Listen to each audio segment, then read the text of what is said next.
Hello YouTube, Robert Alvarez, the Psychic Witch, also known as Mr. Lighting and a Fan, and yes, I have my lighting and I have my fan. How you doing in YouTube land? I never get tired of that. And of course, I have the honor and pleasure of being joined by Bast the Beautiful, and of course Drake, more commonly known as my awesome audiovisual person for my YouTube videos, is going to show you the beauty that is Bast. The beauty who is Bast. I want to tell you, it's so funny because Bast has been on this table pretty much non-stop. We're only doing 3 videos tonight, but I will tell you, she has been parked here. Her booty has been parked here, and she's just like, I'm sitting pretty. You certainly are. Anyway, it is my pleasure to welcome you to the official April 2026 entry of Llewellyn's 2026 Tarot Calendar. I will pretend to have some of the talents of the Vanna White and show you the front cover. This is the front cover. And of course, this is the back cover.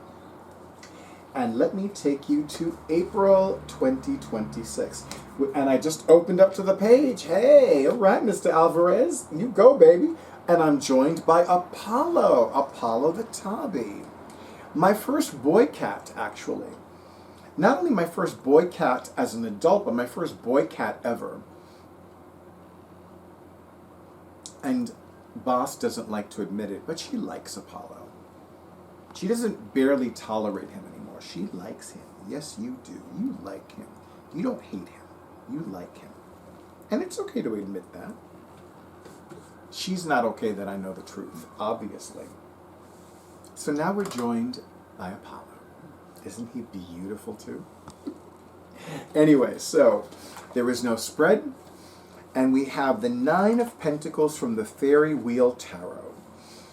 In the 9 of Pentacles, we see the rich rewards of careful planning and dedication. It's a lot of work to bake cakes, weave braids, and brew a perfect cup of tea, but the result is pure comfort and bliss. You know, I have to admit, when I first saw this entry, I could not help but think of one of my longtime YouTube channel subscribers who loves tarot and loves tea. We know who she is. Well, some of us know who she is. But the Faery Wheel Tarot was written by Leeza Robertson. I have at least 2 of her other tarot decks where she's written the books for them. Tarot kits, rather. And the artist's name is Emily Fiegenschuh. I might be mispronouncing that, but it's spelled, but well, you'll see it in the description box. Anyway, so the 9 of Pentacles from the Faery Wheel Tarot. So the traditional image, the iconic image, if you will, of the 9 of Pentacles depicts a woman who is wearing this beautiful gown. Some would say it's a house dress. And there's a bird perched over her left shoulder, and she is standing in the midst of her massive vineyard. Grapes, after all, are a symbol of wealth, opulence, abundance, and prosperity. And in some of them, she's depicted wearing beautiful jewelry. In some of them, the luxury is depicted just with what she's already wearing. I especially love the variation in the theme. I love that the fairies are attending to the woman with her cup of tea, presenting her with cakes, and then of course they're braiding her beautiful silver gray hair. So yeah, it's a lovely image. So we have the clover hedge as the symbol. In order to maintain a blissful state of being where we are in control, borders are essential. Sometimes walls can be cages or prisons, but when intentionally and thoughtfully erected, they provide safety and peace of mind. So I want to tell you something that some of you may find quite amusing. So there is somebody named Teresa Reed, Teresa with a TH. She is more commonly known as the Tarot Lady. And I happily follow her on both Instagram and Threads. And I will tell you that I began following her not because of her tarot posts, not because of her daily live reels, her lives on Instagram, but because when I first began noticing her posts, she would write about creating and maintaining boundaries.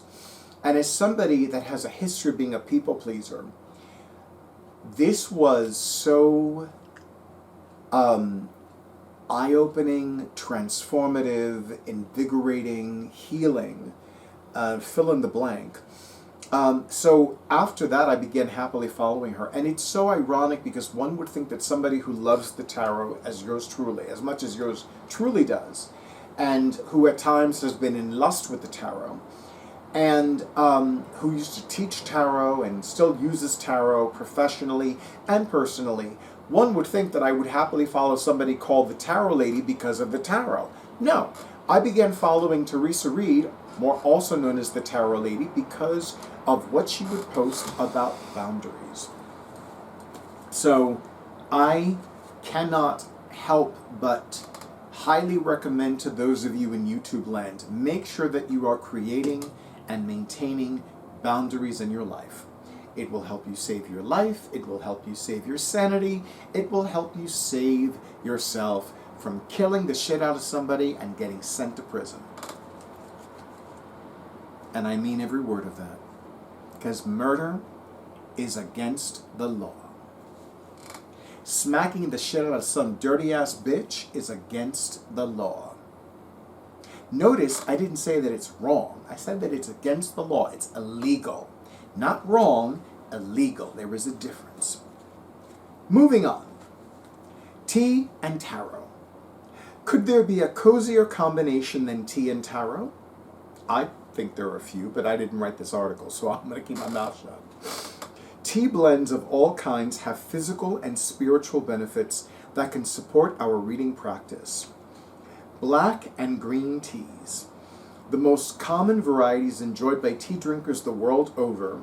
These teas are energizing and awakening. And by the way, I have a cup on the side of my beautiful hutch of Twinings Earl Grey Extra Bold with a little bit of evaporated milk and a little bit of light brown sugar. These teas are energizing and awakening, providing mental clarity and focus. They can serve as an essential component of a card of the day ritual you can practice each morning.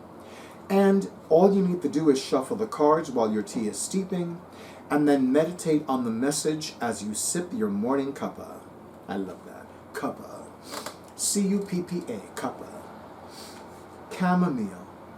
If you are feeling anxious about a reading or find that your mind is spinning, give yourself over to the warm embrace of chamomile tea. It will soothe your spirit and instill a sense of peace and tranquility. You know, one of my personal favorite practices to attune to any deck, whether it's tarot, oracle, Lenormand, Kipper, playing card, etc., is placing them under my pillow. I would say pillows, but the last few weeks, every time I would have two pillows under my head, I'd wake up with a headache. So now I currently have an ergonomically shaped pillow, and it's a memory foam pillow too. So that's been making sure that I do not wake up with a splitting headache. But I love the practice of having decks under my pillows, and especially a deck that's new. It's a wonderful way to instill an energetic and a psychic connection with that deck. Also, you can absolutely, and I know that over the years some people have an issue with that practice. Some people say that it doesn't work. Some people may say that it's too spiritual, especially for the secular readers out there. But personally, I really do enjoy that practice. I like it. I enjoy utilizing that practice. And you can absolutely, by developing a psychic connection with your deck, by placing it under your pillow, or pillows as the case may be, you can also ask the spirit of that deck to help you remember your dreams and to speak to you through your dreams. And of course, do an affirmation to help you remember your dreams, but I digress. Dandelion. Famed for its detoxifying qualities, roasted dandelion root tea is also purported to rouse our psychic senses, and its steam can help call in beneficial spirits. I did not have the most positive experience with dandelion root tea. I thought it tasted nasty. And the dandelion root tea that I drank was traditional medicinals. Now, I have been raving about their teas for more than 2 decades. I might give it another try. I know that some people prefer dandelion root tea as a substitute, dandelion root tea as a substitute for coffee. Oh, but yeah, I couldn't get with the dandelion root. I wanted to, I really did, but it didn't do it for me. For some of you, it will work wonders, but yeah, so anyway. And then rose, known for its ability to induce mystic visions of the future. Rose petal tea may be drunk before predictive work or at bedtime to encourage prophetic dreams. There is a lovely shop in Greenwich Village in Manhattan called Myers of Keswick. I gotta pronounce it the correct way. It's spelled like it's pronounced Myers of Keswick, but I have heard from the locals it's Myers of Keswick.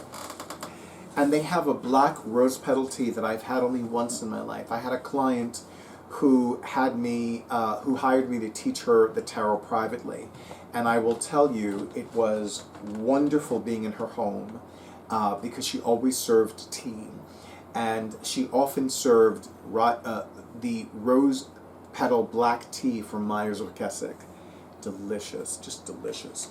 If you ever visit Manhattan, and if you ever visit the Greenwich Village section of Manhattan, I highly recommend going to Myers of Keswick. I am overdue for a return visit, quite frankly. Now, if you want to really channel your inner potion maker, here are 2 special blends to try from Scott Cunningham's The Complete Book of Incense, Oils, and Brews. I'm actually going to transcribe these 2 tea recipes in the description box for this video. Psychic tea, 3 parts rose petals, 2 parts yarrow, 1 part cinnamon. Drink this mixture hot or cold before reading to strengthen your natural gifts of intuition and perception. And then we have the Clairvoyance Brew, 3 parts rose petals, 1 part cinnamon, 1 part nutmeg, 1 part bay, 1 part mugwort.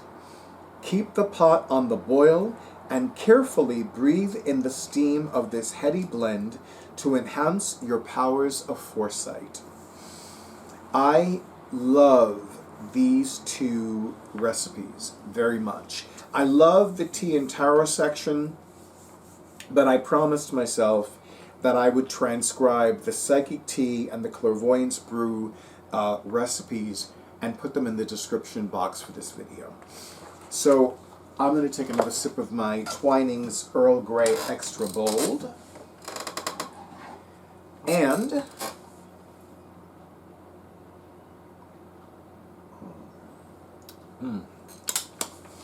once again, I want to thank Llewellyn Publications for continuing to publish their tarot calendars.